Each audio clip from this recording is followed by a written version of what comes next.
লাজুর কথা শুনে সত্যিটা জেনে গেল সুদেব। সম্পূর্ণ জানতে হলে দেখতে থাকো। গল্পে শুরুতেই দেখা যায় রাত হয়ে গেছে, কিন্তু লাজু ঘুমোতে না গিয়ে পড়তে বসে। আর সেটা দেখার পর সুদেব বলে, কি ব্যাপার বলতো লাজু, সারা সপ্তাহে মোটে একটা দিন তোকে কাছে পেয়েছি আর তুই এখনো পর্যন্ত বই খাতা নিয়ে বসে থাকবি? লাজু তখন বলে, তুমি জানো না আমার সোমবার দিন পরীক্ষা আছে, পড়তে তো হবে নাকি? তখনই সুদেব বলে, এই একটা মাত্র দিন তুই এসেছিস আর তারপরেও এই জিনিসগুলো শুরু করেছিস, এইটা কিন্তু তুই ভারী অন্যায় করিস রে লাজু। লাজু তখন বলে, তুমি কেন এরকম করছো? এত পড়াশোনা, এত কিছু, এত ধার দেনা সবটাই তো বৃথা হয়ে যাবে আমি যদি ঠিক মতন পড়াশোনাটা না করি। তাই বলছি দয়া করে আমাকে ঠিক মতন পড়তে দাও। ঠিক সেই মুহূর্তেই সুদেব বলে, তুই কি একাই ধার শোধ করবি? আমিও তো আস্তে আস্তে টাকা জমাচ্ছি যাতে আমি সেই টাকাটা শোধ করে দিতে পারি। কিন্তু তুই হয়তো ভুলে গেছিস আমাদের মধ্যে একটা স্বামী স্ত্রীর সম্পর্ক রয়েছে। আর লাজু বলে, তোমাকে তো আগেই বলেছিলাম যে স্বামী স্ত্রীর সম্পর্কটা এখন ঠিক যেভাবে তুমি চাইছো সেভাবে পূরণ করা সম্ভব নয়। কিন্তু আমি তো বলছি আমার এই সংসারে মন আছে, বাসন মেজে দিয়েছি, রান্না করেছি, সবাইকে খেতে দিয়েছি। আর কি করলে প্রমাণ তুমি পাবে বলো তো যে আমি এই সংসারের প্রতি এখনও মন রেখেই চলি?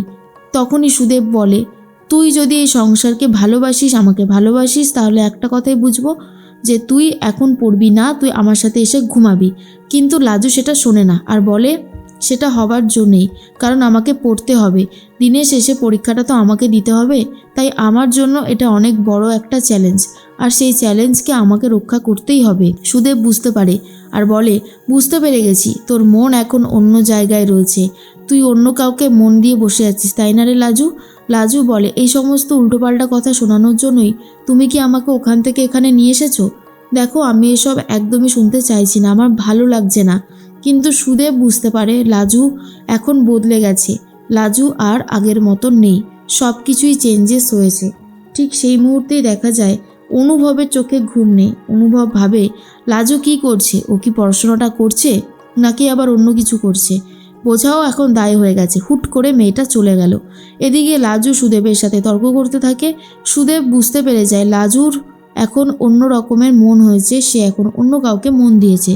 লাজু এরপর পড়তে বসে। ঠিক সেই মুহূর্তেই অনুভব লাজুকে ফোন করে আর বলে, কি করছো তুমি? লাজু বলে, ওই বাড়িতে যেটা করি সেটাই করছি, পড়ছি। তখন অনুভব বলে, তোমার দ্বারা না কোনোটাই হবে না, না তুমি সংসার করতে পারবে, না তুমি ভালো একজন ডাক্তার হতে পারবে। এইরকমভাবে দু নৌকায় পা দিয়ে চলা যায় না, আর সেটা তুমি জানো না?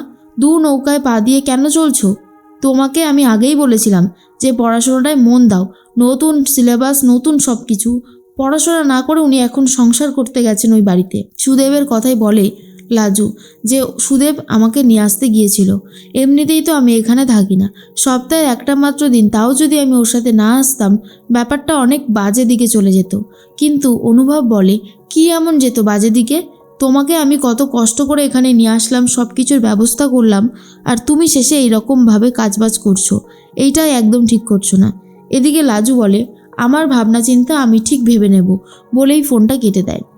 অনুভব ভাবে, এইগুলোই লাজুর জন্য আমার খারাপ লাগে না, কথা শুনলো, ঠিক ফোনটা কেটে দিল। ঘুমিয়ে ঘুমিয়ে লাজুর স্বপ্ন দেখতে থাকে অনুভব, আর মুখে বলতে থাকে, লাজু তুমি যেটা করলে ঠিক করলে না, তুমি এইভাবে পারবে চ্যালেঞ্জ রক্ষা করতে?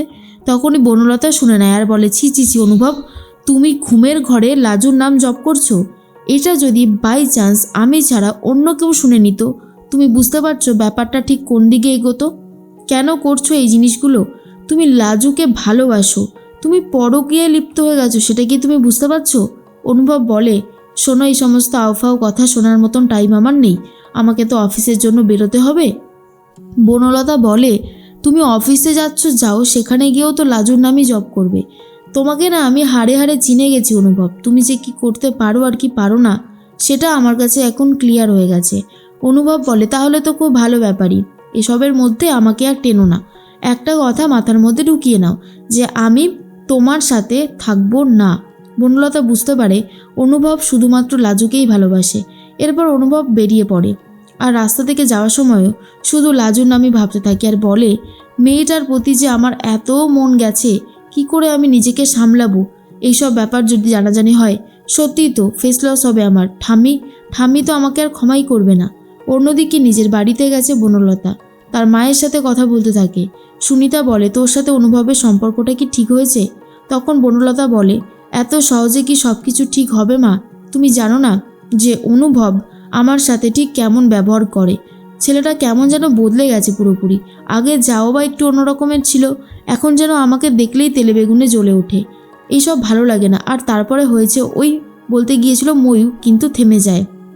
সুনিতা মানে বনলতার মা বলে, হ্যাঁ রে বন্যা, তোর সাথে কি ময়ূকের এখনও কথা হয়? ও কি তোকে ব্ল্যাকমেল ট্যাকমেল করে নাকি? তখন বনলতা বলে, কি যে বলো না, ও আমাকে ব্ল্যাকমেল করতে যাবে কেন? কিচ্ছু না, আমি তো ওর সাথে কথাই বলি না।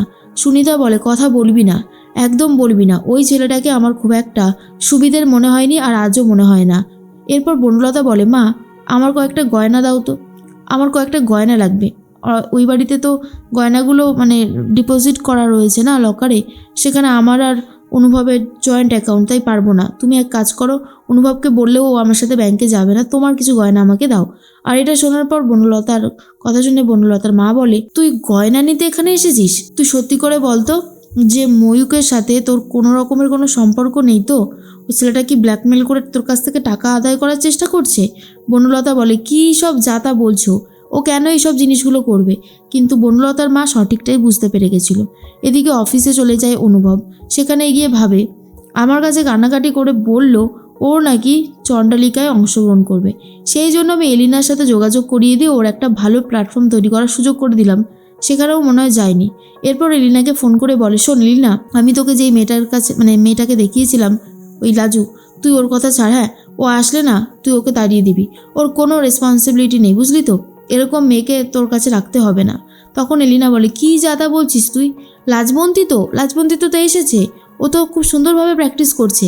মেয়েটা না খুব ভালো, জানিস তো? ওর এফর্ট দেখলেই বোঝা যায় যে ও কতটা ডেডিকেটভাবে সব কিছু করতে পারে।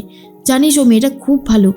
এরপরেই ভিডিওটা পাঠিয়ে দেয় অনুভবকে যে প্র্যাকটিস করছে। আর সেটা দেখার পর অনুভব বুঝতে পেরে যায় যে লাজু খুব ভালোভাবে প্র্যাকটিস করছে।